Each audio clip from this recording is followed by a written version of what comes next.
അബദ്ധവശാൽ അകത്തു ചെന്നാൽ പോലും നിമിഷാർദ്ധ നേരം കൊണ്ട് മനുഷ്യന്റെ പ്രാണനെടുക്കുന്ന കൊടിയ വിഷം. എണ്ണമറ്റ ചാരക്കഥകളിലും യുദ്ധേതിഹാസങ്ങളിലും ആത്മാഹുതികളോടും കൊലപാതകങ്ങളോടും ബന്ധിപ്പിച്ചുകൊണ്ട് നമ്മൾ പറഞ്ഞു കേട്ടിട്ടുള്ള അത്യപൂർവമായ ഒരു രാസവസ്തു. പേര് കേൾക്കുന്ന നിമിഷം തന്നെ നമ്മുടെ മനസ്സിൽ നിഗൂഢതയും ഭയവും കുതൂഹലവും ഒരേ സമയം വന്നു നിറയുന്ന ഒരു അസാധാരണ സംയുക്തം. അതാണ് സയനൈഡ്. നാസി ജർമ്മനിയിലെ ഗ്യാസ് ചേമ്പറുകളിൽ ലക്ഷക്കണക്കിന് നിരപരാധികളെ കാലപുരിക്കയച്ച സൈക്ലോൺ ബി ഹൈഡ്രജൻ സയനൈഡ് എന്ന വിഷവാതകമാണ്. നാസി ഹോളോകോസ്റ്റിന്റെ സൂത്രധാരനായിരുന്ന ഹിറ്റ്ലറുടെ സൈന്യാധിപൻ ഹെൻറിച്ച് ഹൈംലർ ശത്രുക്കളാൽ ടോർച്ചർ ചെയ്യപ്പെടുമെന്ന് ഭയന്ന് ജീവൻ ഒടുക്കുന്നത് വായ്ക്കുള്ളിൽ ഒളിപ്പിച്ച പൊട്ടാസ്യം സയനൈഡ് ക്യാപ്സ്യൂൾ കടിച്ചു മുറിച്ചുകൊണ്ടാണ്.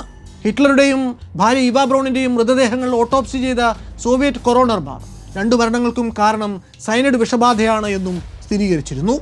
ഇനി സമീപകാല ചരിത്രം പരിശോധിച്ചാൽ ഗയാനയിലെ ജോൺസ് ടൗണിൽ 1978 900-ലധികം അനുയായികളെ ഫ്രൂട്ട് പഞ്ചിൽ സയനൈഡ് കലക്കി കുടിപ്പിച്ച് കൂട്ട ആത്മാഹുതി ചെയ്യിപ്പിച്ച റവറൻ ജിം ജോൺസ് മുതൽ 1982 അമേരിക്കയിലെ ഷിക്കാഗോയിൽ തലവേദനയ്ക്കുള്ള ടൈലിനോൾ എന്ന ഗുളികയിൽ സയനൈഡ് കലർത്തി 7 പേരെ കൊന്നുകളഞ്ഞ അജ്ഞാതനായ കൊലയാളി വരെ നിരവധി ഉദാഹരണങ്ങൾ ഈ മാരകവിഷവുമായി ബന്ധപ്പെട്ടുകൊണ്ട് നമുക്ക് കണ്ടെടുക്കാനാവും. ശ്രീലങ്കൻ മണ്ണിൽ വിപ്ലവം നയിച്ച LTTE എന്ന സായുധ പോരാട്ട സംഘടനയുടെ ചാവേറുകൾ, കഴുത്തിൽ ചരടിൽ കോർത്ത് തൂക്കിയിടുന്ന സയനൈഡ് ഗുളികകളും എത്രയോ പേരുടെ പ്രാണൻ അപഹരിച്ചിട്ടുണ്ട്. സമാനമായ ദൃശ്യങ്ങൾ എത്രയോ സ്പൈ സിനിമകളിലൂടെയും നമ്മൾ കണ്ടിട്ടുണ്ട്. ചുരുക്കത്തിൽ മാനവരാശിയുടെ ചരിത്രത്തിൽ സയനൈഡ് എന്ന ഉഗ്രവിഷത്തിനുള്ളത് ഒരു സെലിബ്രിറ്റി പരിവേഷം തന്നെയാണ്. ജ്വല്ലറി അടക്കമുള്ള പല മേഖലകളിലെയും അവിഭാജ്യ ഘടകമായ സയനൈഡ് എന്ന രാസവസ്തു മനുഷ്യ ശരീരത്തിൽ പ്രവേശിക്കുമ്പോൾ നടക്കുന്ന അതിമാരകമായ രാസപ്രവർത്തനങ്ങളുടെ കഥ. അകത്തു ചെന്നാൽ നിമിഷങ്ങൾക്കുള്ളിൽ പ്രാണനെടുക്കാൻ ശേഷിയുള്ള ഈ കാളകൂട വിഷം നാളിന്നുവരെ മനുഷ്യരെ കൊണ്ട് പ്രവർത്തിപ്പിച്ചിട്ടുള്ള അതിസങ്കീർണമായ കുറ്റകൃത്യങ്ങളുടെ കഥ. അത് വല്ലാത്തൊരു കഥയാണ്.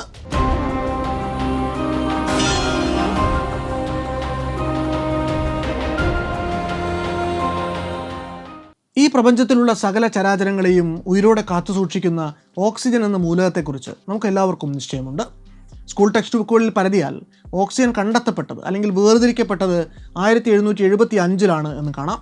ജോസഫ് പ്രിസ്ലി എന്ന ഇംഗ്ലീഷ് കെമിസ്റ്റ് മെർക്കുറി ഓക്സൈഡിനെ ഒരു മാഗ്നിഫയിങ് ഗ്ലാസ്സിലൂടെ കടത്തിവിട്ട സൂര്യരശ്മി കൊണ്ട് ചൂടാക്കിയപ്പോൾ അതിൽ നിന്ന് പുറപ്പെട്ടൊരു വാതകം അദ്ദേഹം ആ ടേബിളിൽ കൊളുത്തി വെച്ചിരുന്ന മെഴുകുതിരിയുടെ നാളത്തെ ആളിക്കത്തിച്ചു. പഴയ ഫ്ലോഗിസ്റ്റൻ തിയറിയിൽ വിശ്വസിച്ചിരുന്ന പ്രീസ്ലി പുതുതായിട്ടുണ്ടായി വന്ന വാതകത്തെ ഡീഫ്ലോഗിസ്റ്റിക്കേറ്റഡ് എയർ എന്ന് പേരിട്ട് വിളിച്ചു. പുതുതായി വേർതിരിക്കപ്പെട്ട ആ വാതകം എന്തെന്ന് പ്രീസ്ലിക്ക് പിടികിട്ടിയില്ല എങ്കിലും ഓക്സിജൻ ആദ്യമായി വേർതിരിച്ചതിനുള്ള ക്രെഡിറ്റ് ശാസ്ത്രലോകം അന്ന് നൽകിയത് അദ്ദേഹത്തിനാണ്. ഇങ്ങനെയൊരു വാതകം ഉണ്ടായി വന്ന കാര്യം ആദ്യമായി പ്രസിദ്ധപ്പെടുത്തിയത് പ്രീസ്ലി ആയതുകൊണ്ട് തന്നെ ഓക്സിജൻ കണ്ടെത്തിയത് ആരാണ് എന്ന PSC ചോദ്യത്തിൻ്റെ ഉത്തരം ഇന്നും പ്രീസ്ലി എന്ന് തന്നെയാണ്. എന്നാൽ യാഥാർത്ഥ്യം അത്രയ്ക്ക് അങ്ങോട്ട് ലളിതമല്ല. പ്രീസ്ലിക്കും 5 വർഷം മുമ്പ് കാൾ വില്യം ഷീലെ എന്നു പേരുള്ള ഒരു സ്വീഡിഷ് കെമിസ്റ്റ് ഇതേ ചുവന്ന പൗഡറിനെ ചൂടാക്കി ഇതേ വാതകം ഉണ്ടാക്കിയിരുന്നു. പക്ഷേ തൻ്റെ കണ്ടുപിടുത്തം സമയത്തിന് ഷീലെ പബ്ലിഷ് ചെയ്യാതിരുന്നതുകൊണ്ട് ഓക്സിജൻ കണ്ടെത്തിയതിൻ്റെ ക്രെഡിറ്റ് പ്രീസ്ലി കൊണ്ടുപോയി. ആ ഒരു കണ്ടുപിടുത്തത്തിൻ്റെ ക്രെഡിറ്റ് പോയെങ്കിൽ എന്താ, ഷീലയുടെ ജീവിതം സമാനമായ നിരവധി കണ്ടെത്തലുകൾക്ക് വേണ്ടി സമർപ്പിക്കപ്പെട്ട ഒന്നായിരുന്നു. ക്ലോറിൻ കണ്ടെത്തിയത് ഷീലയാണ്. ഇരുമ്പയിരുമേലുള്ള അദ്ദേഹത്തിൻ്റെ പഠനങ്ങൾ അസാമാന്യമാണ്. പ്രഷ്യൻ ബ്ലൂ എന്ന കടും നീല നിറത്തിലുള്ള പിഗ്മെൻറ്റിൽ നിന്ന് ഒരുപാട് വ്യാവസായിക ആവശ്യങ്ങൾക്ക് ഉപയോഗിക്കുന്ന ഹൈഡ്രജൻ സയനൈഡ് എന്ന ടോക്സിക് ഗ്യാസ് ആദ്യമായിട്ട് വേർതിരിച്ചെടുക്കുന്നതും അദ്ദേഹമാണ്. ഷീലയെ സംബന്ധിച്ചിടത്തോളം ആ കണ്ടെത്തിയ വാതകം മറ്റൊരു കെമിക്കൽ മാത്രമായിരുന്നുവെങ്കിൽ അതിൻ്റെ ചൂടുപിടിച്ച് പിന്നീട് കണ്ടെത്തപ്പെട്ട പലതും ചരിത്രത്തെ തന്നെ മാറ്റിമറിക്കാൻ കെൽപ്പുള്ളവയായിരുന്നു. വർഷങ്ങൾക്ക് ശേഷം ഇതേ ഹൈഡ്രജൻ സയനൈഡ് 1-ാം ലോക മഹായുദ്ധത്തിൽ ഫ്രഞ്ച് സൈന്യം ജർമ്മൻ എതിരാളികൾക്കുമേൽ ആയുധമായിട്ട് ഉപയോഗിച്ചു. 2-ാം ലോക മഹായുദ്ധത്തിൽ സൈക്ലോൺ ബി എന്ന പേരിൽ അത് നാസി കോൺസെൻട്രേഷൻ ക്യാമ്പുകളിലെ ഗ്യാസ് ചേമ്പറുകളിൽ ലക്ഷങ്ങൾക്കുമേൽ മരണം വിതച്ചു. പ്രകൃതിയിലേറെ സ്വാഭാവികമായിട്ട് കാണപ്പെടുന്ന സയനൈഡ് എന്ന വസ്തു അമിനോ ആസിഡുകളുടെയും ജീവൻ്റെ തന്നെയും ഉരുവത്തിന് നിദാനമായിട്ടുള്ള ആ തന്മാത്ര പിന്നീട് അങ്ങോട്ട് മാനവരാശിയുടെ കയ്യിൽ പരസ്പരം കൊന്നു തള്ളാനുള്ള മാരകായുധമായിട്ട് മാറി. സയനൈഡ് എങ്ങനെയാണ് ഇത്രയ്ക്ക് വിനാശം വിതയ്ക്കുന്നതെന്ന് നമുക്കൊന്ന് മനസ്സിലാക്കാൻ ശ്രമിക്കാം. മനുഷ്യ ശരീരത്തിലെ ഓരോ കോശത്തിലും ഓരോ എഞ്ചിൻ പ്രവർത്തിക്കുന്നുണ്ട് എന്ന് കരുതുക. നമ്മൾ ആ എഞ്ചിനെ വിളിക്കുന്ന പേര് മൈറ്റോകോൺട്രിയ എന്നാണ്. അത് ശ്വസനത്തിലൂടെ നമ്മൾ അകത്തേക്ക് എടുക്കുന്ന ഓക്സിജനെ എരിച്ച് നമുക്ക് ജീവനോടെ ഇരിക്കാനുള്ള ഊർജ്ജം ഉൽപ്പാദിപ്പിക്കും. ആ എനർജി കറൻസിയുടെ പേര് അഡിനോസൈൻ ട്രൈഫോസ്ഫേറ്റ് അഥവാ ATP എന്നാണ്. ഈ ഊർജ്ജോൽപാദനത്തിൻ്റെ അവസാനത്തെ ഏറ്റവും സുപ്രധാനമായിട്ടുള്ള സ്റ്റെപ്പ് കൈകാര്യം ചെയ്യുന്നത് സൈറ്റോക്രോം C ഓക്സിഡേസ് എന്നു പേരുള്ള ഒരു എൻസൈമാണ്. എഞ്ചിനുമായിട്ട് താരതമ്യപ്പെടുത്തിയാൽ അത് ആ പ്രക്രിയയുടെ ഇഗ്നിഷൻ പോയിന്റ് ആണ്. ഓക്സിജൻ ഈ പോയിന്റ് വരെ എത്തിയാൽ പിന്നെ ഇലക്ട്രോൺസ് ഒഴുകിക്കൊണ്ടിരിക്കും, എനർജി ഉൽപ്പാദിപ്പിക്കപ്പെട്ടുകൊണ്ടിരിക്കും, ജീവിതം മുന്നോട്ട് പോയിക്കൊണ്ടിരിക്കും. എന്നാൽ സയനൈഡ് എന്ന രാസവസ്തു ശരീരത്തിലേക്ക്, വിശേഷിച്ച് ബ്ലഡ് സ്ട്രീമിലേക്ക് എത്തിക്കഴിഞ്ഞാൽ അത് നേരെ വെച്ചുപിടിക്കുക കോശങ്ങളിലെ ഈ ഇഗ്നിഷൻ പോയിന്റിലേക്കാണ്. സയനൈഡ് ആനയോണുകളുടെ ഷേപ്പും സൈസും ഈ ഓക്സിജൻ കയറിയിരിക്കേണ്ട അതേ പാകത്തിനാണുള്ളത്. അത് സൈറ്റോക്രോം സി ഓക്സിഡേസ് എൻസൈമിനുള്ളിലെ അയൺ ആറ്റത്തെ കയറി ബൈൻഡ് ചെയ്യും. അതോടെ നമ്മൾ ഇഗ്നിഷൻ സ്വിച്ച് ഇട്ട പോലെ നിൽക്കും. മൈറ്റോകോൺട്രിയയ്ക്ക് ഓക്സിജനിലേക്ക് വേണ്ട ഇലക്ട്രോണുകൾ പാസ് ചെയ്യാൻ പറ്റാതെയാകും. അതോടെ നമ്മുടെ രക്തത്തിലെ ഓക്സിജൻ അത്രയും പാഴായി പോകും. ഒരു താരതമ്യം പറയുകയാണെങ്കിൽ, ഫുൾ ടാങ്ക് പെട്രോൾ അടിച്ചിട്ടുണ്ട് നമ്മുടെ വണ്ടിയിൽ, പക്ഷേ അതിൻ്റെ ക്രാങ്ക് ഷാഫ്റ്റ് സ്റ്റക്കാണ്. ഇങ്ങനെ സെല്ലുലാർ ഓക്സിജൻ്റെ അളവിലുണ്ടാകുന്ന ഇടിവിനെ നമ്മൾ വിളിക്കുന്ന പേരാണ് ഹിസ്റ്റോടോക്സിക് ഹൈപ്പോക്സിയ. അത് കാരണമാവുക കോശങ്ങളുടെ സഫോക്കേഷനാണ്. ഈ ATP സമയാസമയത്ത് കിട്ടാതെ വന്നാൽ മസ്തിഷ്കം, ഹൃദയം തുടങ്ങിയ നിർണായകമായിട്ടുള്ള ആന്തരിക അവയവങ്ങൾ തകരാറിലാകും. ആദ്യം പ്രവർത്തനരഹിതമാവുക ഏറ്റവും എനർജി ഡ്രിവൺ ആയിട്ടുള്ള തലച്ചോറാകും. മിനിറ്റുകൾക്കുള്ളിൽ നമ്മുടെ തലച്ചോർ തകരാറിലാകും. അടുത്തതായി ഹൃദയത്തിൻ്റെ പ്രവർത്തനങ്ങളുടെ താളം തെറ്റും. കോശങ്ങൾ ഈ സാഹചര്യത്തിൽ കടക്കുക ലാക്റ്റിക് ആസിഡ് തുടർച്ചയായിട്ട് ഉൽപ്പാദിപ്പിക്കുന്ന ഒരു എമർജൻസി പ്രോസസ്സിലേക്കാണ്. അതേ തുടർന്ന് തുടർച്ചയായ ഓർഗൻ ഫെയിലിയറുകളുടെ ഒരു പരമ്പര തന്നെ ശരീരത്തിൽ അരങ്ങേറും. നമുക്ക് സീഷറുകൾ അനുഭവപ്പെടാൻ തുടങ്ങും. ഒടുവിൽ ദേഹത്ത് ഊർജ്ജം ഒട്ടുമില്ലാതെ നമ്മൾ കുഴഞ്ഞു വീണ് മരിച്ചു പോകും. സയനൈഡ് എന്ന മാരകവിഷം മനുഷ്യ ശരീരത്തിൽ പ്രവേശിക്കുമ്പോൾ സംഭവിക്കുന്ന സീക്വൻസ് ഓഫ് ഇവൻറ്റ്സ് ഇതൊക്കെയാണ്. 19ാം നൂറ്റാണ്ടിൻ്റെ അവസാനത്തോടെയാണ് വ്യാവസായിക ലോകത്തേക്കുള്ള സയനൈഡിൻ്റെ നാടകീയമായിട്ടുള്ള എൻട്രി ഉണ്ടാവുന്നത്. 1887 John Stuart McArthur, Robert Forrest, William Forrest എന്നീ 3 സ്കോട്ടിഷ് കെമിസ്റ്റുകൾ സ്വർണ്ണഖനനത്തെ എന്നേക്കുമായിട്ട് മാറ്റിമറിച്ച ഒരു കണ്ടുപിടുത്തം നടത്തി. സയനൈഡിൻ്റെ നേർപ്പിച്ച ലായനിക്ക് സ്വർണ്ണത്തെ അതിൻ്റെ അയിരിൽ നിന്ന് ലയിപ്പിച്ചെടുക്കാനുള്ള ശേഷിയുണ്ട് എന്നതായിരുന്നു അവരുടെ കണ്ടെത്തൽ. അതുവരെയും ഒന്നുകിൽ മെർക്കുറി അമാൽഗമേഷൻ അല്ലെങ്കിൽ പാനിങ് മാത്രമായിരുന്നു സ്വർണം വേർതിരിച്ചെടുക്കാനുള്ള 2 മാർഗ്ഗങ്ങൾ. രണ്ടിലും അയിരിലുള്ളതിൻ്റെ പാതിയിലധികം സ്വർണവും പാഴായി പോയിരുന്നു. അവിടെ നിന്നിങ്ങോട്ട് ഇന്നുവരെയും സയനൈഡ് ലീച്ചിങ് എന്ന പ്രക്രിയയാണ് സ്വർണം എന്ന മഞ്ഞലോഹത്തെ വേർതിരിച്ചെടുക്കാനുള്ള സ്റ്റാൻഡേർഡ് പ്രോസസ്സ്. 20ാം നൂറ്റാണ്ടിൽ രസതന്ത്രം അത്ഭുതകരമായ വിധത്തിൽ മുന്നോട്ട് പോയപ്പോൾ സിന്തറ്റിക് ഫൈബറുകൾ, പ്ലാസ്റ്റിക് ഡൈകൾ, മറ്റു പ്രധാന ഓർഗാനിക് കോമ്പൗണ്ടുകൾ എന്നിവയുടെ നിർമ്മാണത്തിലെ ഒഴിച്ചുകൂടാനാവാത്തൊരു അസംസ്കൃത വസ്തുവായിട്ടും സയനൈഡ് മാറി. ഇന്നത്തെ അക്രിലിക്, നൈലോൺ, പോളിമറുകൾ തുടങ്ങിയവ സയനൈഡ് കൂടി പങ്കെടുത്തുകൊണ്ടുള്ള നിരവധി പ്രതിപ്രവർത്തനങ്ങൾക്ക് ശേഷമാണ് അവയുടെ അന്തിമ രൂപത്തിലേക്ക് എത്തിച്ചേരുന്നത്. സയനൈഡിൻ്റെ മറ്റൊരു വിപ്ലവകരമായിട്ടുള്ള ഉപയോഗം ജുവല്ലറികളിലാണ്. ആഭരണ നിർമ്മാണം എന്ന പ്രക്രിയയ്ക്ക് ഇന്ന് ഒഴിച്ചുകൂടാനാവാത്ത ഒന്നാണ് പൊട്ടാസ്യം സയനൈഡ്. ബോംബിംഗ് എന്ന് പേരിട്ട് വിളിക്കുന്ന ഒരു പ്രോസസ്സിലൂടെയാണ് നമ്മുടെ തട്ടാന്മാർ ഫയർ സ്കെയിൽ എന്നറിയപ്പെടുന്ന കോപ്പർ ഓക്സൈഡിൻ്റെ പടലം സ്വർണ്ണത്തിൻ്റെ പ്രതലത്തിൽ നിന്ന് നീക്കം ചെയ്യുന്നത്, അഥവാ സ്വർണ്ണത്തെ പോളിഷ് ചെയ്തെടുക്കുന്നത്. നേർപ്പിച്ച പൊട്ടാസ്യം സയനൈഡ് ലായനിയും ഹൈഡ്രജൻ പെറോക്സൈഡും കലർന്ന സൊല്യൂഷനിൽ സ്വർണം മുക്കി വയ്ക്കുമ്പോൾ ഹൈഡ്രജൻ പെറോക്സൈഡ് അതിവേഗത്തിൽ വിഘടനത്തിന് വിധേയമായി ആ കണ്ടെയ്നറിൽ കുമിളകൾ വന്നു നിറയും. ഈ കുമിളകൾ കുഞ്ഞു കുഞ്ഞു സ്ക്രബറുകൾ പോലെ പ്രവർത്തിച്ച് സ്വർണത്തിന് മുകളിലെ കോപ്പർ ഓക്സൈഡിനെ ഉരച്ചു നീക്കും. നിമിഷങ്ങൾക്കുള്ളിൽ ഉപരിതലത്തിൽ അഴുക്കുപോലെ പറ്റി നിന്ന കോപ്പർ ഓക്സൈഡിൻ്റെ പടലം നീങ്ങി സ്വർണത്തിൻ്റെ വെടിപ്പുള്ള മഞ്ഞ തിളക്കം വീണ്ടും കിട്ടുന്നു. പോളിഷിങ്ങിന് അല്ലെങ്കിൽ ഉപയോഗിക്കുന്ന മറ്റ് യന്ത്രസാമഗ്രികൾക്ക് പലപ്പോഴും ആഭരണങ്ങളുടെ തീരെ ഫൈനായിട്ടുള്ള മടക്കുകളിലോ അല്ലെങ്കിൽ കല്ലുകൾക്കിടയിലോ ഒന്നും ചെന്ന് പോളിഷ് ചെയ്യാൻ സാധിക്കാറില്ല. എന്നാൽ സയനൈഡ് ഹൈഡ്രജൻ പെറോക്സൈഡ് ലായനിയിൽ മുക്കി വയ്ക്കുമ്പോൾ ഉണ്ടാകുന്ന കെമിക്കൽ റിയാക്ഷന് എത്തിപ്പെടാൻ പ്രയാസമുള്ള കോണുകളെല്ലാം ഒരുപോലെ ഷൈൻ ചെയ്യാനാകും. അതുകൊണ്ടാണ് ജ്വല്ലറികൾക്ക് ഇന്നും പൊട്ടാസ്യം സയനൈഡ് ഒരു അവശ്യ വസ്തുവായിട്ട് തുടരുന്നത്. മരിക്കണമെന്ന് ഉറപ്പിച്ച് വിഷം കഴിക്കുന്ന ഒരാൾ അബദ്ധവശാലെങ്ങാനും ജീവനോട് അവശേഷിച്ചാൽ പിന്നീട് ഒരിക്കലും അയാൾ വിഷത്തെക്കുറിച്ച് ചിന്തിക്കുക പോലും ഇല്ല എന്ന് പറയാറുണ്ട്. കാരണം അത്ര വലിയ അസ്വസ്ഥതകളാണ് വിഷം അകത്ത് ചെന്നാൽ നമുക്കുണ്ടാവുക. മറ്റു വിഷങ്ങളിൽ നിന്ന് സയനൈഡിനുള്ള വ്യത്യാസം, അകത്ത് ചെന്നാൽ മരണം സംഭവിക്കുന്നത് താരതമ്യേന പെട്ടെന്നാകും എന്നുള്ളതാണ്. അതുകൊണ്ട് തന്നെ മനഃപൂർവ്വമോ അബദ്ധവശാലോ സയനൈഡ് കഴിച്ചവരാരും തന്നെ അതിൻ്റെ രുചി എന്തെന്ന് രേഖപ്പെടുത്താൻ പിന്നീട് ഈ ഭൂമിയിൽ അവശേഷിച്ചിട്ടില്ല. അതുകൊണ്ട് തന്നെ കണ്ടുപിടിക്കപ്പെട്ട കാലം തൊട്ടേ സയനൈഡിൻ്റെ സ്വാദ് എന്താണെന്ന കാര്യത്തിലും ഒരു വ്യക്തതയും ഉണ്ടായിട്ടില്ല. ആകെയുള്ളത് സയനൈഡിൽ അടങ്ങിയിട്ടുള്ള ഇൻഗ്രീഡിയൻസിനെ അടിസ്ഥാനപ്പെടുത്തിയിട്ടുള്ള ചില ഊഹാപോഹങ്ങൾ മാത്രമാണ്. ഈ അവസ്ഥയ്ക്കൊരു മാറ്റമുണ്ടാകുന്നത് 2006 പാലക്കാട്ട് MP പ്രസാദ് എന്നു പേരുള്ളൊരു മലയാളി കടം കയറി ആത്മഹത്യ ചെയ്തതോടെയാണ്. 2021 ഡിസംബർ 19 വാരാദ്യ മാധ്യമത്തിൽ സുബൈർ P ഖാദർ എഴുതിയ ലേഖനത്തിൽ പ്രസാദിൻ്റെ ഈ കഥ വിശദമായി തന്നെ പരാമർശിക്കുന്നുണ്ട്.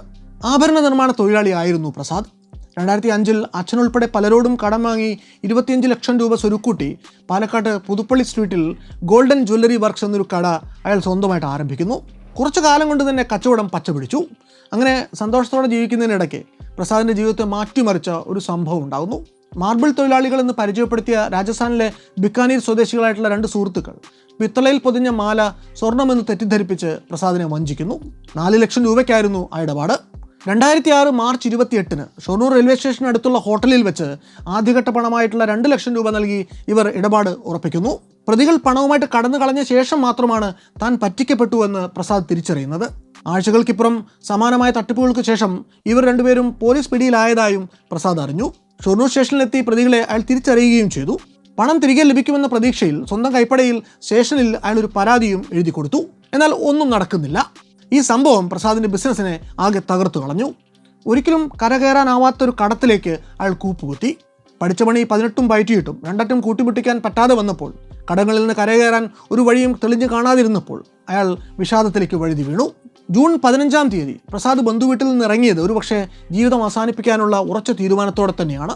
ജ്വല്ലറി ബിസിനസ്സിൽ നിൽക്കുന്ന പലരും ആത്മഹത്യയ്ക്ക് വേണ്ടി തിരഞ്ഞെടുക്കുന്നത് പൊട്ടാസ്യം സയനൈഡാണ്. അവരുടെ ജോലിക്ക് അത്യാവശ്യമുള്ള അസംസ്കൃത വസ്തു. വിഷം കഴിച്ചാൽ മരണത്തിലേക്കുള്ള ദൂരം വളരെ കുറവാണ്.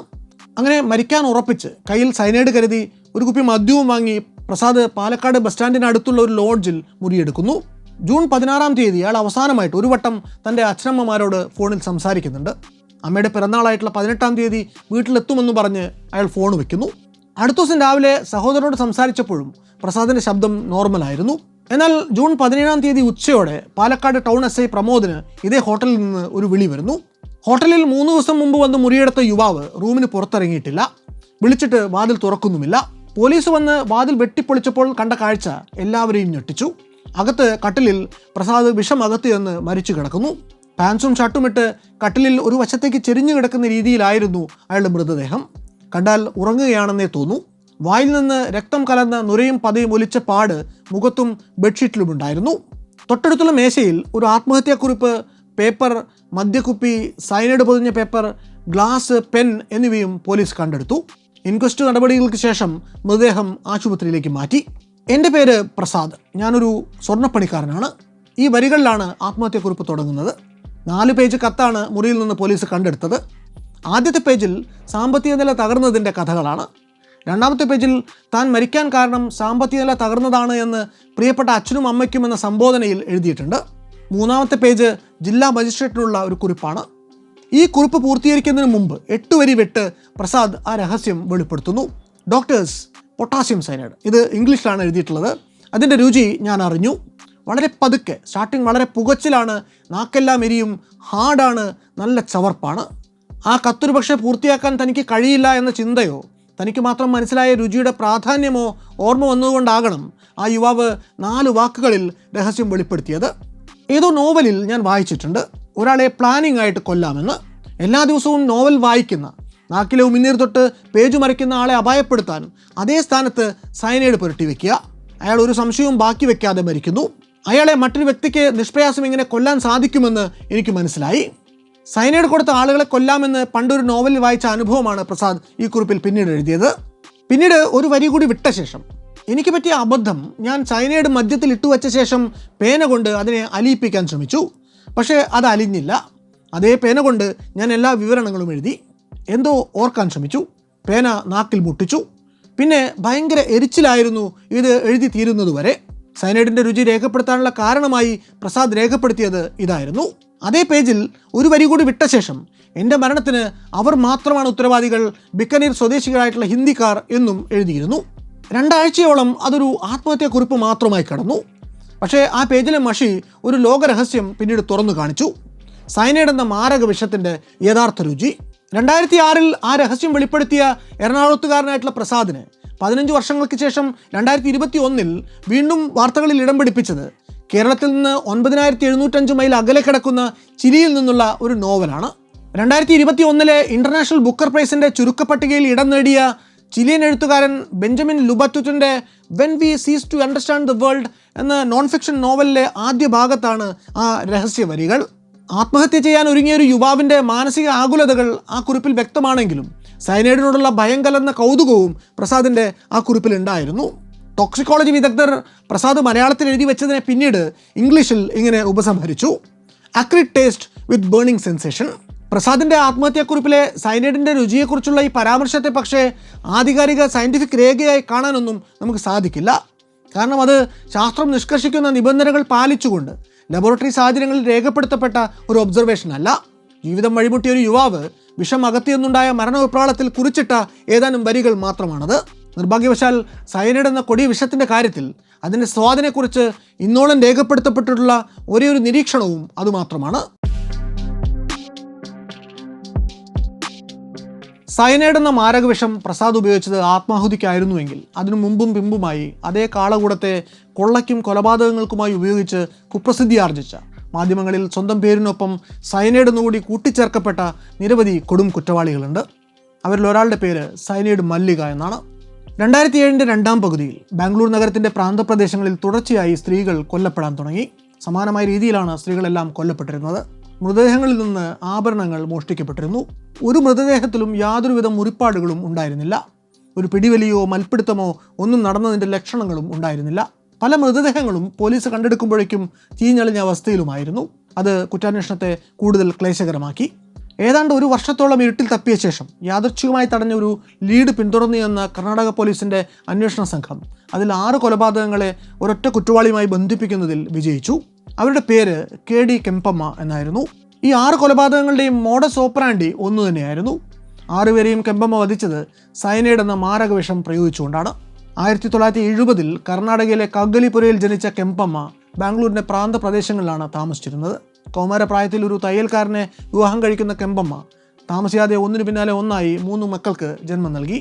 ഏതു വിധേനയും പണമുണ്ടാക്കണം എന്ന് ആഗ്രഹിച്ചിരുന്ന കെമ്പമ്മ സ്വന്തമായി ഒരു കുരിക്കമ്പനി നടത്തുന്നുണ്ട്. എന്നാൽ പണമുണ്ടാക്കുന്നതിന് പകരം ചിട്ടി കമ്പനി 8 നിലയിൽ പൊട്ടിപ്പോകുന്നു. അവർക്ക് തീർത്താൽ തീരാത്തത്ര കടം കയറുന്നു. ഭാര്യയുടെ സാമ്പത്തിക കെടുകാര്യസ്ഥതയിൽ കോപാകുലനായിട്ടുള്ള ഭർത്താവ് 98 അവരെ വീട്ടിൽ നിന്ന് പുറത്താക്കി അവരെ ഉപേക്ഷിക്കുന്നു.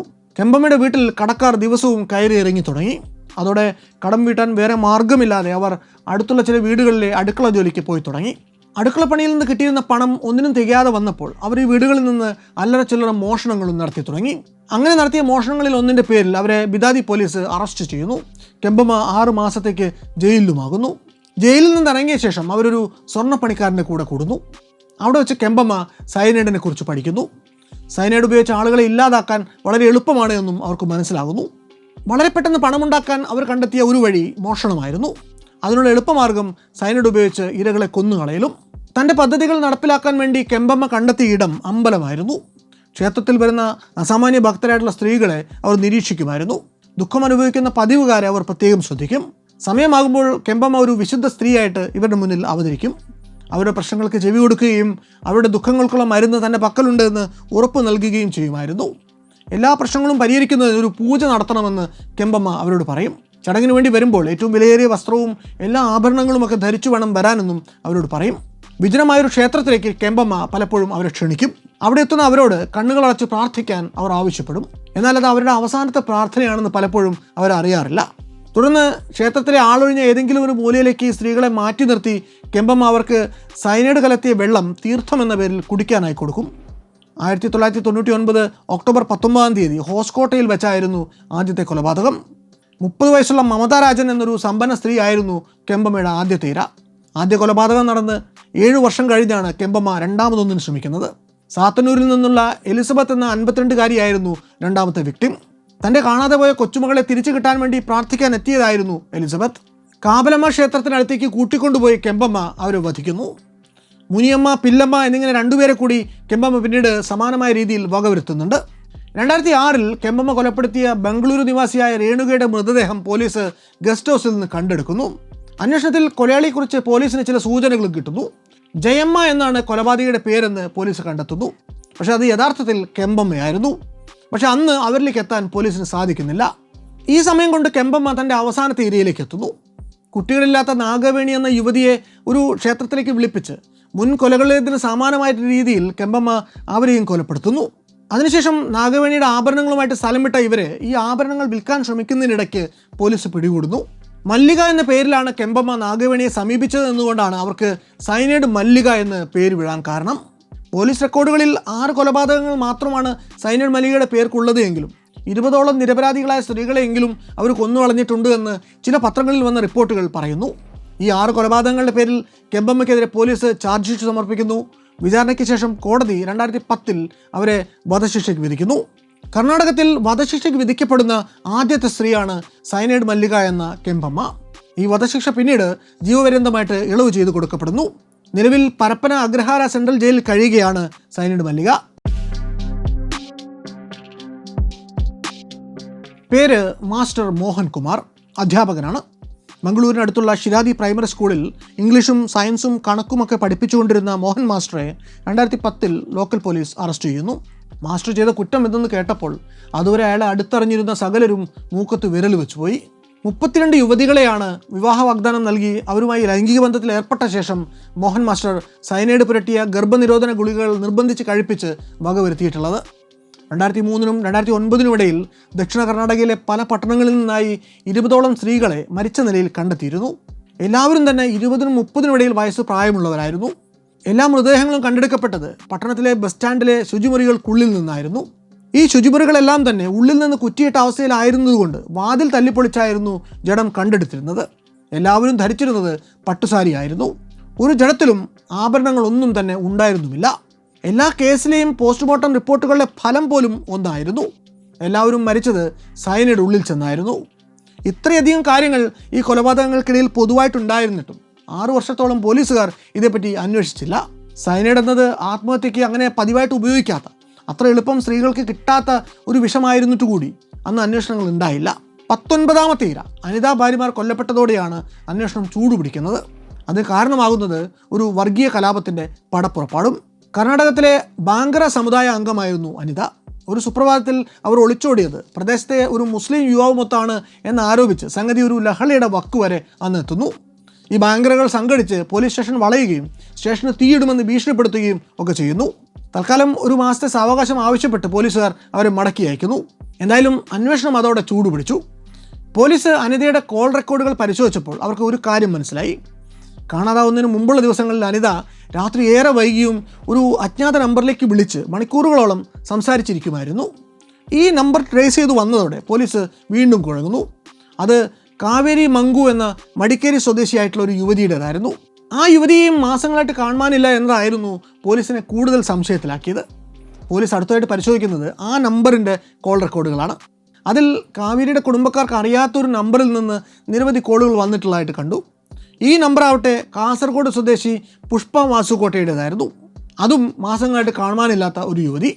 അതിലെ കോൾ റെക്കോർഡുകൾ പോലീസിനെ കാണാതായ മറ്റൊരു യുവതി വിനുത പിജിന എന്നൊരു പുത്തൂർ സ്വദേശിയിലേക്ക് എത്തിക്കുന്നു. അങ്ങനെ ആ ലീഡുകൾ ഒന്നിനു പിറകെ ഒന്നായി കാണുവാനില്ലാത്ത പല യുവതികളിലേക്കും നീണ്ടുപോകുന്നു. അതോടെ പോലീസിന് ഒരു കാര്യം മനസ്സിലായി, ഇത് ഒരു സീരിയൽ കില്ലിംഗ് ആണ്. അതോടെ സൈബർ അനലിറ്റിക്സ് വിങ്ങിൻ്റെ സഹായം പോലീസ് തേടുന്നു.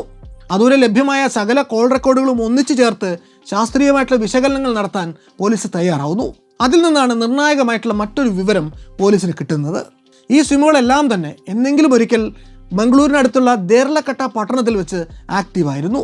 അതോടെ പോലീസ് പല സംഘങ്ങളായിട്ട് പിരിഞ്ഞ് ദേർലക്കട്ടയിലെ സകല ലോഡ്ജുകളും കയറി ഇറങ്ങി പരിശോധിക്കുന്നു. ഈ ഒരു ഘട്ടത്തിൽ പോലീസ് കരുതുന്നത് അത് ഏതോ ഒരു പ്രോസ്റ്റിറ്റ്യൂഷൻ റാക്കറ്റാണ് എന്നായിരുന്നു. അതായിരുന്നു അവരുടെ ഈ ഹോട്ടൽ റെയ്ഡുകൾക്ക് പിന്നിലെ പ്രേരണ. ആ റെയ്ഡുകൾ പുരോഗമിച്ചുകൊണ്ടിരിക്കെ പോലീസിന് സൈബർ സെല്ലിൽ നിന്ന് വളരെ നിർണായകമായിട്ടുള്ളൊരു വിവരം കിട്ടുന്നു. മേൽപ്പറഞ്ഞ സിമ്മുകളിലൊന്ന് കാവേരിയുടെ ഫോൺ ഏതാനും നിമിഷങ്ങൾക്ക് മുമ്പ് ദേർലക്കട്ടയിൽ വെച്ച് ആക്റ്റീവായിട്ടുണ്ട്. ആ വിവരത്തെ പിന്തുടർന്ന് ചെന്ന പോലീസ് പിടികൂടുന്നത് ധനുഷ് എന്ന ഒരു ചെറുപ്പക്കാരനെയാണ്. പോലീസിൻ്റെ ചോദ്യങ്ങൾക്ക് മുന്നിൽ വിരണ്ടു പോകുന്ന ആ പയ്യൻ തനിക്ക് കാണാതായ യുവതികളെപ്പറ്റി യാതൊന്നും അറിയില്ല എന്ന് വ്യക്തമാക്കുന്നു. ആ ഫോണും സിമ്മും തനിക്ക് തൻ്റെ അമ്മാവനായിട്ടുള്ള മോഹൻകുമാർ എന്ന മോഹൻ മാസ്റ്റർ തന്നതാണ് എന്നും അവൻ പോലീസിനോട് പറയുന്നു. അതോടെ ഒന്നുകിൽ ഒരു മാംസ കച്ചവട റാക്കറ്റ് അല്ലെങ്കിൽ ഒരു സീരിയൽ കില്ലർ, രണ്ടിലൊന്നിൻ്റെ തൊട്ടടുത്ത് തങ്ങൾ എത്തിയെന്ന് പോലീസിന് ഉറപ്പായി.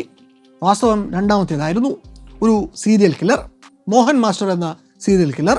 ആ സമയത്ത് പുതുതായിട്ട് പരിചയപ്പെട്ട ഏതോ ഒരു യുവതിയുമായി പ്രണയഭാഷണങ്ങളിൽ മുഴുകിയിരിക്കുകയായിരുന്ന മോഹൻകുമാറിന് പോലീസ് സ്റ്റേഷനിലേക്ക് മറ്റൊരു കേസുമായി ബന്ധപ്പെട്ട അന്വേഷണത്തിന് എന്ന ഭാവേനെ വിളിച്ചു വരുത്തി പോലീസ് അറസ്റ്റ് ചെയ്യുന്നു. അതോടെ വെളിപ്പെട്ടത് വളരെ വലിയൊരു കൊലപാതക പരമ്പരയുടെ വിശദാംശങ്ങളായിരുന്നു. ഈ വിവരങ്ങൾ മാധ്യമങ്ങൾക്ക് കിട്ടിയതോടെ അവർ മോഹൻ മാസ്റ്റർക്ക് മറ്റൊരു വിളിപ്പേര് നൽകി, സയനൈഡ് മോഹൻ.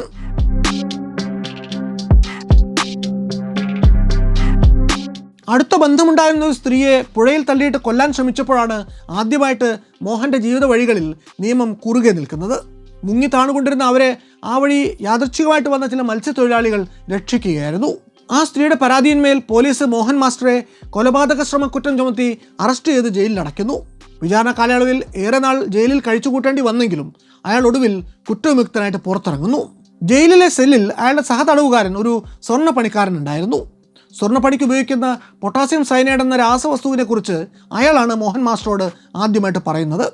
അറിയാതെ ചെയ്തു പോയൊരു കുറ്റത്തിനാണ് ആ തട്ടാൻ ജയിലിലായത്. സ്വർണ്ണപ്പണിക്ക് ഉപയോഗിച്ചിരുന്ന സാധനങ്ങളുടെ വേസ്റ്റുകൾ അശ്രദ്ധമായി പറമ്പിൽ വാരിയിട്ടത് തിന്ന് 8 പശുക്കളും ചില ആടുകളും ചത്തുപോയിരുന്നു. ആ വേസ്റ്റിൽ അടങ്ങിയിരുന്ന സയനൈഡിൻ്റെ അംശമായിരുന്നു അന്ന് മരണകാരണമായത്. എത്ര വലിയ വിഷമാണ് സ്വർണ്ണ നിർമ്മാണത്തിന് ഉപയോഗിക്കുന്ന സയനൈഡ് എന്ന് അയാളാണ് മോഹൻ മാസ്റ്ററോട് ആദ്യമായിട്ട് പറഞ്ഞു കൊടുക്കുന്നത്. വളരെ വിലപ്പെട്ട ആ വിവരം മനസ്സിൽ കുറിച്ചിട്ടുകൊണ്ടാണ് മോഹൻ ജയിലിൽ നിന്ന് ഇറങ്ങുന്നത്. ഇത് നടക്കുന്നത് 2003-ലാണ്. കർണാടകത്തിൽ സ്വർണ്ണപ്പണിക്ക് സയനൈഡ് വാങ്ങിക്കുന്ന കാര്യത്തിൽ പ്രത്യേകിച്ച് ഒരു നിയന്ത്രണവും ഇല്ലാതിരുന്ന ഒരു കാലമാണത്. കിലോയ്ക്ക് 250 രൂപ എന്ന നിരക്കിൽ അത് വിപണിയിൽ ലഭ്യമായിരുന്നു. അബ്ദുൽ സലാം എന്ന കെമിക്കൽ വ്യാപാരിയിൽ നിന്ന് സ്വർണ്ണപ്പണിക്കാരൻ എന്ന വ്യാജേന മോഹൻ മാസ്റ്റർ സയനൈഡ് വാങ്ങിക്കുന്നു. അതിനുശേഷമായിരുന്നു മോഹൻ്റെ കൃത്യമായിട്ടുള്ള ഓപ്പറേഷനുകൾ. മോഹൻ മാസ്റ്ററുടെ നയം വളരെ ലളിതമായിരുന്നു. സാമ്പത്തികമായി ശരാശരിയിലും താഴെ നിൽക്കുന്ന കുടുംബങ്ങളിലെ വിവാഹപ്രായം കഴിഞ്ഞു നിൽക്കുന്ന പെൺകുട്ടികളുമായിട്ട് സൗഹൃദം സ്ഥാപിക്കുക, അവരെ ഹോട്ടലുകളിൽ എത്തിച്ച് ലൈംഗിക ബന്ധത്തിൽ ഏർപ്പെടുക, അതിനുശേഷം നിർബന്ധിച്ച് ഗർഭനിരോധ ഗുളിക കഴിപ്പിക്കുക. നേരത്തെ സയനൈഡ് പുരട്ടി വെച്ചിട്ടുള്ള ഈ ഗുളിക കഴിക്കുന്നതോടെ അവർ മരണപ്പെടും. അപ്പോൾ അവരുടെ സ്വർണ്ണാഭരണങ്ങൾ കവർന്ന് കടന്നു കളയുക. യുവതികളോട് അവരുടെ കയ്യിലുള്ള സ്വർണവും പണവും ഒക്കെ എടുത്ത് തൻ്റെ കൂടെ അവരുടെ പട്ടണത്തിൽ നിന്ന് വിദൂരമായിട്ടുള്ള മറ്റൊരു നഗരത്തിലേക്ക് ഒളിച്ചോടാൻ അവരെ നിർബന്ധിക്കുകയാണ് ഇയാളുടെ പതിവ്. അവിടെ ചെന്ന് വിവാഹം കഴിച്ച് ആരും അറിയാതെ ജീവിക്കാം എന്നാണ് വാഗ്ദാനം. ആ നഗരത്തിലെ ഏതെങ്കിലും ഒരു ബസ് സ്റ്റാൻഡിന് അടുത്തുള്ള ഒരു ഹോട്ടലിൽ ചെന്ന് ആദ്യം ഇവർ ചെക്ക് ഇൻ ചെയ്യും.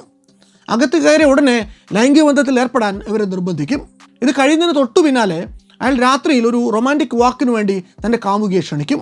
മരണം തൊട്ടടുത്തെത്തി നിൽക്കുകയാണെന്ന് തിരിച്ചറിയാതെ ആ യുവതി അയാൾക്കൊപ്പം നടക്കാനിറങ്ങും. ബസ് സ്റ്റാൻഡിന് അടുത്തെത്തുമ്പോൾ ഇയാൾ മുൻകൂട്ടി പ്ലാൻ ചെയ്ത പ്രകാരം അവർക്ക് നേരത്തെ കയ്യിൽ കരുതിയിട്ടുള്ള ഗർഭനിരോധ ഗുളിക കൈമാറും. വളരെ വിശദമായ പ്ലാനിങ് തന്നെ ഈ കൊലപാതകങ്ങൾക്ക് പിന്നിൽ അയാൾക്കുണ്ടായിരുന്നു. ബന്ധം സ്ഥാപിക്കുന്ന സ്ത്രീകളുടെ ആർത്തവത്തിൻ്റെ സമയം പോലും കൃത്യമായി ഇയാൾ ചോദിച്ചു മനസ്സിലാക്കി വെക്കുമായിരുന്നു. ഗർഭധാരണത്തിന് സാധ്യതയുള്ള ഏതെങ്കിലും ഒരു ദിവസം തന്നെയാണ് മോഹൻ മാസ്റ്റർ തൻ്റെ ഒളിച്ചോട്ടത്തിന് വേണ്ടി തിരഞ്ഞെടുക്കുന്നത് എന്നതുകൊണ്ട് ഇരകൾ മരുന്ന് കഴിക്കാൻ മടി കാണിക്കുകയുമില്ല. മോഹൻ അവരോട് നേരെ കാണുന്ന ബസ് സ്റ്റാൻഡിലെ ശുചിമുറിയിൽ പോയി ആ ഗുളിക കഴിച്ചിട്ട് വരാൻ ആവശ്യപ്പെടും. നേരത്തെ സയനൈഡ് പുരട്ടി വെച്ചിട്ടുള്ള ആ ഗുളിക കഴിക്കുന്നതോടെ അവർക്ക് തൽക്ഷണം അസ്വസ്ഥതകൾ അനുഭവപ്പെടുകയും അവർ ആ ശുചിമുറിക്കുള്ളിൽ തന്നെ മരിച്ചു വീഴുകയും ചെയ്യും. യുവതികൾ ശുചിമുറിയിലേക്ക് പോകുന്നതിന് പിന്നാലെ മോഹൻ മാസ്റ്റർ തിരികെ ഹോട്ടലിലേക്ക് ചെന്ന് അവരുടെ വിലപിടിപ്പുള്ള സ്വർണവും പണവും എല്ലാം എടുത്തുകൊണ്ട് മുറി ചെക്കൗട്ട് ചെയ്ത് പുറത്തിറങ്ങും. അതിനുശേഷം തിരികെ വീണ്ടും പഴയ പണി ആവർത്തിക്കും. അടുത്ത യുവതിയെ അയാൾ കണ്ടെത്തും, വീണ്ടും അടുപ്പം സ്ഥാപിക്കും. അങ്ങനെ ഒന്നിനു പിന്നാലെ ഒന്നായി 32ഓളം ഇരകൾ. എല്ലാവരോടും വെവ്വേറെ പേരുകളാണ് മോഹൻ മാസ്റ്റർ പറഞ്ഞിരുന്നത്. എന്നാൽ മാറ്റമില്ലാതെ തുടരുന്ന ഒന്നുണ്ടായിരുന്നു: സ്ഥിരമായ ശമ്പളമുള്ള ഒരു സർക്കാർ ജോലി. അത് കാണിച്ചാണ് അയാൾ ഈ പാവങ്ങളെ തൻ്റെ വലയിൽ വീഴ്ത്തിയിരുന്നത്. 3 വട്ടം വിവാഹം ചെയ്തയാളാണ് മോഹൻ മാസ്റ്റർ. തൻ്റെ സ്കൂളിൽ തന്നെയുള്ളൊരു വിദ്യാർത്ഥിനിയുമായിട്ട് ആദ്യം പ്രണയത്തിലായി. ആ കുട്ടിക്ക് 18 വയസ്സ് കഴിഞ്ഞ് അയാൾ അവളെ വിവാഹം കഴിക്കുന്നു. ദീർഘകാലം പ്രണയിച്ചു നടത്തിയ വിവാഹമാണെങ്കിലും പൊരുത്തക്കേടുകൾ കാരണം അയാളിൽ നിന്ന് അവർ വിവാഹമോചനം നേടിപ്പോയി. 2ാമത്തെ ഭാര്യയിൽ ഇയാൾക്ക് 2 കുട്ടികളുണ്ട്. 3ാമത്തെ ഭാര്യയോടായിരുന്നു മോഹന് ഏറെ അടുപ്പമുണ്ടായിരുന്നത്. തൻ്റെ കുറ്റകൃത്യങ്ങളൊക്കെയും നിഷേധിക്കുക മാത്രമാണ് അവസാനം വരെയും മോഹൻ മാസ്റ്റർ ചെയ്തിട്ടുള്ളത്. കൊലപാതക കേസുകളൊക്കെയും സ്വന്തം നിലയിലാണ് അയാൾ വാദിക്കുന്നത് പോലും. ഞാൻ ആരെയും കൊന്നിട്ടില്ല, അവരൊക്കെ ഒന്നിച്ചൊരു ജീവിതം സാധ്യമല്ല എന്ന് മനസ്സിലായപ്പോൾ സയനൈഡ് കഴിച്ച് ജീവൻ ഒടുക്കുകയാണ് ഉണ്ടായിട്ടുള്ളത്.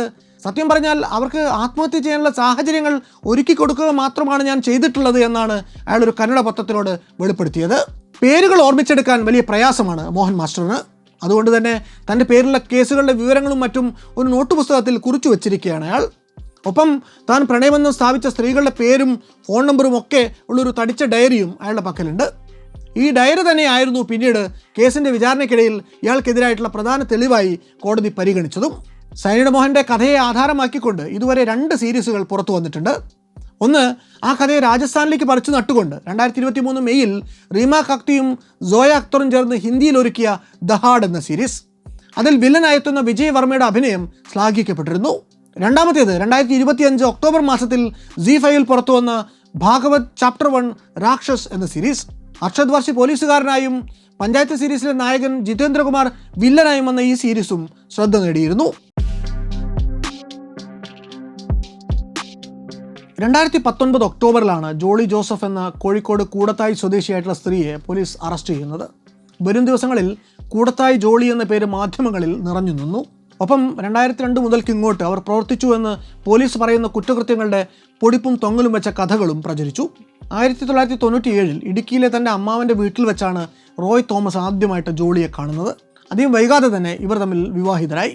ഉന്നത വിദ്യാഭ്യാസം നേടിയിട്ടുള്ള സമൂഹത്തിൽ നിലയും വിലയുമുള്ളവരായിരുന്നു റോയ് തോമസിൻ്റെ അച്ഛനമ്മമാർ ടോം തോമസും അന്നമ്മയും. രഞ്ജി എന്നും റോജോ എന്നും പേരുള്ള 2 സഹോദരങ്ങളും റോയ്ക്കുണ്ടായിരുന്നു. ഈ വീട്ടുകാരുടെ മുന്നിൽ ഒരു ഇമേജ് ഉണ്ടാക്കാൻ, വീട്ടിൽ സ്വീകാര്യത കിട്ടാൻ വേണ്ടി ജോളി കുറേ കാലം തനിക്ക് കോഴിക്കോട് NITയിലെ ലെക്ചർ ഉദ്യോഗമാണ് എന്ന് കള്ളം പറഞ്ഞു നടന്നിരുന്നു. ഒടുവിൽ സ്വത്ത് കൈക്കലാക്കാനുള്ള അത്യാഗ്രഹം മൂത്തതാണ് കാര്യങ്ങൾ കൊലപാതകത്തിലേക്ക് എത്താനുള്ള കാരണം. ആദ്യത്തെ മരണം നടക്കുന്നത് 2002 മട്ടൻ സൂപ്പ് കുടിച്ച് അധികം വൈകാതെ ജോളിയുടെ ഭർത്തുമാതാവായ അന്നമ്മ മരിച്ചു പോന്നു. ഹൃദയാഘാതമാണ് മരണകാരണം എന്നായിരുന്നു അന്ന് എല്ലാവരും പറഞ്ഞത്. ആർക്കും അങ്ങനെ സംശയമൊന്നും തന്നെ തോന്നിയതുമില്ല. 2008 അടുത്ത മരണം നടക്കുന്നു. ജോളിയുടെ ഭർത്തൃപിതാവായ ടോം തോമസ് കുഴഞ്ഞു വീണു മരിക്കുന്നു. ഇത്തവണയും പോസ്റ്റ്മോർട്ടം ഒന്നും തന്നെ നടക്കുന്നില്ല. മരണകാരണം നേരത്തെ പോലെ ഹൃദയാഘാതമെന്ന് നാട്ടുകാരും ബന്ധുമിത്രാദികളും ഒരുപോലെ കരുതുന്നു. മരണത്തിന് ശേഷം അച്ഛൻ്റെ പേരിലുള്ള ഒരു വിൽപ്പത്രം സ്വത്തുക്കൾ റോയ്ക്കും ജോളിക്കും എഴുതി നൽകുന്നുവെന്ന് ജോളി ഹാജരാക്കുന്നു. ബന്ധുക്കളിൽ ചിലർക്കെങ്കിലും ആ വില്ലിൻ്റെ സാധുതയിൽ സംശയം തോന്നുന്നുണ്ട് എങ്കിലും ആരും തന്നെ അതിനെ പരസ്യമായി ചോദ്യം ചെയ്യുന്നില്ല. ആദ്യത്തെ 2 മരണങ്ങളും ഉപയോഗിച്ച പോയ്സൺ എലിവിഷമാണ് എന്നാണ് പോലീസിൻ്റെ ചാർജ് ഷീറ്റിൽ പറയുന്നത്. മൂന്നാമത്തെ മരണം നടക്കുന്നത് 2011 ഇത്തവണയാണ് ആദ്യമായിട്ട് സയനൈഡ് എന്ന വിഷം പ്രയോഗിക്കപ്പെടുന്നത്. സുഹൃത്തായ മാത്യു വഴി ഒരു സ്വർണ്ണപ്പണിക്കാരനിൽ നിന്നാണ് ജോളി സയനൈഡ് സംഘടിപ്പിക്കുന്നത്. ഇത്തവണ കൊല്ലപ്പെടുന്നത് ജോളിയുടെ ഭർത്താവ് റോയ് തോമസ് തന്നെയാണ്. നേരത്തെ നടന്ന 2 മരണങ്ങളുടേതിന് സമാനമായിട്ടുള്ള സാഹചര്യങ്ങളിൽ ടോയ്ലറ്റിൽ കുഴഞ്ഞു വീണ് മരിക്കുകയായിരുന്നു അയാളും. ഇത്തവണ പക്ഷേ നേരത്തേതിൽ നിന്ന് വിരുദ്ധമായിട്ട് പോസ്റ്റ്മോർട്ടം നടക്കുന്നു. ഓട്ടോപ്സി റിപ്പോർട്ടിൽ സയനൈഡിൻ്റെ അംശങ്ങൾ കണ്ടെത്തിയതോടെ പോലീസ് ഈ മരണം ഒരു ആത്മഹത്യയാണ് എന്ന നിലപാടിലേക്ക് എത്തിച്ചേരുന്നു. സാമ്പത്തിക ഞെരുക്കമാകാം തൻ്റെ ഭർത്താവിനെ ആത്മഹത്യക്ക് പ്രേരിപ്പിച്ചത് എന്ന് ജോളിയും പ്രതികരിക്കുന്നു. എന്നാൽ 2014 വീണ്ടും 2 മരണങ്ങൾ കൂടി നടക്കുന്നു. ഒന്ന് റോയുടെ അമ്മാവൻ മാത്യു മഞ്ചാടിയിൽ. നേരത്തെ നടന്ന മരണങ്ങളിൽ അസ്വാഭാവികതയുണ്ട് എന്നൊരു ആക്ഷേപം പരസ്യമായി പറഞ്ഞവരിൽ ഒരാളായിരുന്നു മാത്യു. രണ്ടാമത്തെ മരണം ഒരു കൊച്ചു കുഞ്ഞിൻ്റെതായിരുന്നു. റോയുടെ കസിൻ ഷാജുവിൻ്റെ 2 വയസ്സുള്ള കുഞ്ഞ് അൽഫൈൻ ഷാജു. ഈ 2 മരണങ്ങൾ നടന്ന് 2 വർഷങ്ങൾക്കുള്ളിൽ ഷാജുവിൻ്റെ ഭാര്യ സിലി കൂടി മരണപ്പെടുന്നു. ഒരു ക്ലിനിക്കിൽ വെച്ച് കുഴഞ്ഞു വീണായിരുന്നു സിലിയുടെ മരണം. ഈ ഒരു മരണം നടന്ന് 1 വർഷത്തിനുള്ളിൽ ജോളി ഷാജുവിനെ വിവാഹം കഴിക്കുന്നു. ഈ മരണങ്ങൾക്കൊക്കെയും പിന്നിൽ ജോളിയുടെ കരങ്ങളായിരുന്നു എന്നാണ് പിന്നീട് പോലീസ് വാദിച്ചത്. ചിലതിന് പിന്നിലെ മോട്ടീവ് സ്വത്ത് തട്ടിയെടുക്കലായിരുന്നുവെങ്കിൽ മറ്റു ചിലത് ഇരകളുമായിട്ടുണ്ടായിരുന്ന വ്യക്തി വൈരാഗ്യത്തിൻ്റെ പേരിലായിരുന്നു. അന്നമ്മയെ കൊന്നതിന് കാരണം ജോളിയുടെ വിദ്യാഭ്യാസ യോഗ്യതയും ജോലിയെയും അവർ സംശയിച്ചതാണ്. സ്വത്തിൻ്റെ കാര്യത്തിലെ തർക്കമാണ് ടോം തോമസിനെ വധിക്കാൻ കാരണം. വിവാഹത്തിലെ താളപ്പിഴകളായിരുന്നു റോയ് ജോസഫിനെ കൊല്ലാനുള്ള തീരുമാനത്തിലേക്ക് കാര്യങ്ങളെ നയിച്ചത്. ആദ്യം നടന്ന മരണങ്ങളിൽ സംശയം പ്രകടിപ്പിച്ചതിനാണ് മാത്യുവിനെ വധിച്ചത്. ഷാജുവിൻ്റെ ഭാര്യയും മകളെയും കൊന്നത് ഷാജുവിനെ സ്വന്തമാക്കുന്നതിനുള്ള തടസ്സം നീക്കാനും. ഒന്നിനു പിന്നാലെ ഒന്നായി ഇത്രയധികം കൊലപാതകങ്ങൾ നടത്തിയിട്ടും ജോളി വർഷങ്ങളോളം നിയമത്തിൻ്റെ പിടിയിൽ അകപ്പെടാതെ വഴുതി മാറുന്നു. ആദ്യ മരണങ്ങളിൽ ഒന്നിലും കുടുംബത്തിൻ്റെ നിർബന്ധത്തിന് വഴങ്ങി പോസ്റ്റ്മോർട്ടം നടത്താതിരുന്നതും ഓട്ടോപ്സി നടത്തിയ റോയ് തോമസിൻ്റെ കേസിൽ അത് ആത്മഹത്യയെന്ന് പോലീസ് കരുതിയതും ജോളിക്ക് രക്ഷയായി. എന്നാൽ റോയ് തോമസിൻ്റെ സഹോദരൻ റോജോയുടെ ഭാഗത്തു നിന്ന് സംശയങ്ങൾ ഉയർന്നതോടെ കേസിൻ്റെ ഗതി മാറുന്നു. അദ്ദേഹത്തിൻ്റെ പരാതിയിന്മേൽ 6 മൃതദേഹങ്ങളും കുഴി തോണ്ടിയെടുത്ത് വീണ്ടും പോസ്റ്റ്മോർട്ടത്തിന് പറഞ്ഞയക്കപ്പെടുന്നു. എല്ലാറ്റിലും ഒരുപോലെ സയനൈഡിൻ്റെ അംശങ്ങൾ ഉണ്ടായിരുന്നു എന്ന് കണ്ടതോടെ പോലീസ് ജോളി അറസ്റ്റ് ചെയ്യുന്നു. അതിനു പിന്നാലെ ജോളിക്ക് സയനൈഡ് സംഘടിപ്പിച്ചു കൊടുത്ത സുഹൃത്ത് മാത്യുവിന് സയനൈഡ് എത്തിച്ചു കൊടുത്ത സ്വർണ്ണപ്പണിക്കാരൻ പ്രിജികുമാറും വ്യാജ ആധാരം ചമച്ച മനോജും പോലീസിൻ്റെ പിടിയിലാകുന്നു. ഈ കേസിൻ്റെ വിചാരണ നടക്കുന്നതിനിടയ്ക്ക് 2020 കസ്റ്റഡിയിൽ വെച്ച് ജോളി ആത്മഹത്യയ്ക്ക് ശ്രമിച്ചെങ്കിലും മരിക്കുന്നില്ല. ഈ കേസ് ഇപ്പോഴും കോഴിക്കോട് അഡീഷണൽ സെഷൻസ് കോടതിയിൽ വിചാരണയിൽ തുടരുകയാണ്. കൂടത്തായി ജോളി കേസുമായി ബന്ധപ്പെട്ടുകൊണ്ട് ശ്രദ്ധേയമായ 2 പ്രൊഡക്ഷനുകൾ മാധ്യമങ്ങളിൽ വരികയുണ്ടായി. ആദ്യം വന്നത് പ്രസിദ്ധ മാധ്യമപ്രവർത്തകനായിട്ടുള്ള ശശികുമാർ സ്പോട്ടിഫൈക്ക് വേണ്ടി ഏഷ്യാവില്ലിൻ്റെ ബാനറിൽ ഡെത്ത് ലൈസൻസ് സൈനൈഡ് എന്ന പേരിൽ 2020 സെപ്റ്റംബർ 7 പുറത്തിറക്കിയ പോഡ്കാസ്റ്റാണ്. രണ്ടാമത്തെ പ്രൊഡക്ഷൻ ക്രിസ്റ്റോ ടോമിയുടെ സംവിധാനത്തിൽ പുറത്തിറങ്ങിയ കറി ആൻഡ് സൈനൈഡ് എന്ന നെറ്റ്ഫ്ലിക്സ് സീരീസും. ഡോക്യുഫിക്ഷൻ എന്ന വാക്കിൻ്റെ നിർവചനത്തെ അന്വർത്ഥമാക്കും വിധത്തിലുള്ള വളരെ പ്രൊഫഷണൽ ആയിട്ടുള്ള പ്രൊഡക്ഷൻസാണ് ഇത് രണ്ടും. സയനൈഡിൻ്റെ കഥ നമ്മുടെ മുന്നിലേക്ക് വെക്കുന്നത് പ്രകൃതിയിൽ അന്തർലീനമായ വൈരുദ്ധ്യങ്ങളുടെ പാഠം കൂടിയാണ്. നമ്മൾ ജീവിക്കുന്നത് അത്യന്തം അപകടം നിറഞ്ഞ ഒരു ലോകത്തിലാണ്. നഗരഗ്രാമങ്ങളെ പ്രകാശപൂരിതമാക്കുന്ന നമ്മുടെ ജീവിതത്തിലെ ഓരോ സ്പന്ദനങ്ങളെയും മുന്നോട്ട് നയിക്കുന്ന വൈദ്യുതിക്ക് തന്നെ നമ്മളെ ഷോക്കടിപ്പിച്ച് കൊല്ലാനാകും. നമ്മുടെ വീടുകളിലെ അടുപ്പുകളിൽ ഭക്ഷണം പാകം ചെയ്യുന്ന, നെരിപ്പോടുകളിൽ തണുപ്പകറ്റുന്ന അതേ തീക്ക് തന്നെ വീടിനെ ചുട്ടരിക്കാനുമാവും. പ്രകൃതിയിൽ നിന്ന് മനുഷ്യൻ ഇന്നോളം കണ്ടെടുത്തിട്ടുള്ള ഓരോ ടൂളിനും ഓരോ കണ്ടുപിടുത്തത്തിനും ഓരോ മുന്നേറ്റത്തിനുമുള്ളിൽ അതിന് നേർവിപരീതമായിട്ടുള്ള ഒരു അപകടം കൂടി പതിയിരിപ്പുണ്ട്. കാലാകാലങ്ങളിൽ മനുഷ്യൻ കയ്യെത്തിപ്പിടിക്കുന്ന നേട്ടങ്ങളിൽ അങ്ങനെയൊരു അപകടം ഒളിഞ്ഞിരിപ്പുണ്ടോ ഇല്ലയോ എന്നത് ഇന്നൊരു ചോദ്യമേ അല്ല. അങ്ങനെയൊരു അപകടത്തെക്കുറിച്ചുള്ള അറിവ് നമ്മളെ എത്രമേൽ സമചിത്തതയുള്ളവരാക്കും എന്നത് മാത്രമാണ് ചോദ്യം. അവശേഷിക്കുന്നത് ഒന്നു മാത്രം: മനുഷ്യൻ്റെ അറിവിനൊപ്പം അവൻ്റെ വിവേകവും വളർന്നു വരട്ടെ എന്ന ശുഭപ്രതീക്ഷ മാത്രം.